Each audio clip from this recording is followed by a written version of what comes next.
Bill Harris in Hollywood. I have news for you. There's some interesting new reading out which ranges from the sublime to the ridiculous. At times, it's a little hard to tell which is which.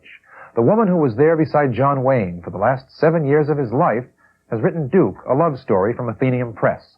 Pat Stacey was originally his secretary, but became John Wayne's last love, and she shares some great stories. For instance, the Duke is charmed at a dinner for Henry Fonda when political adversary Jane Fonda's children all come running to Wayne for autographs.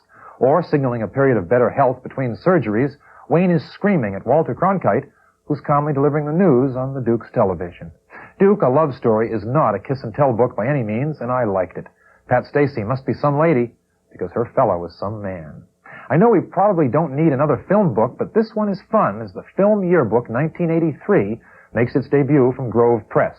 With a small photo and complete cast and crew credits for every Hollywood feature released in England between July 81 and June 82, there are more than 200 capsule film reviews and special features on stars from Bernadette Peters to Jeremy Irons. One bonus, a complete list of film production companies, their addresses, and their phone numbers.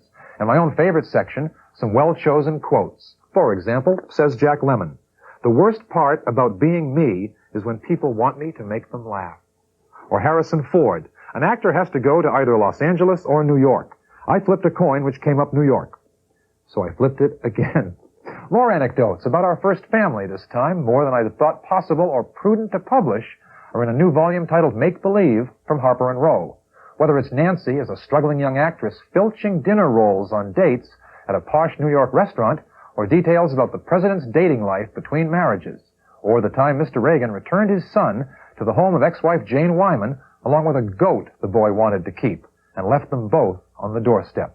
The book by Lawrence Leamer includes life on the campaign trail, the Reagan children and their stories, and the interesting fact the president says the White House years have aged Nancy much more than him. It's all here, a fun, gossipy read loaded with pictures. And what are outer space movie and TV souvenirs and merchandise worth? Finally, we know, thanks to the Star Trek and Star Wars collectibles book from the House of Collectibles in Orlando, Florida. It lists the current value of 5,000 different items, from $70 for an original Star Trek lunch pail to $1,050 for an authentic pair of ears used to transform Leonard Nimoy into Mr. Spock. On the Star Wars collecting side, those bubblegum cards may have been better than diamonds. They're already worth about 85 cents a piece. On the other hand, there's now the official 1983 price guide to comic books. It tells how much we've thrown away in our day, all the fault, of course, of the moms and dads who made us clean our rooms. A few examples. The first edition of Superman Comics is now worth more than $8,000. The first edition of Batman is worth $4,400. Prices go down to just a few dollars, including $18, the value of the 32-page life story comic book dealing with the Lennon sisters. That one I threw away on my own.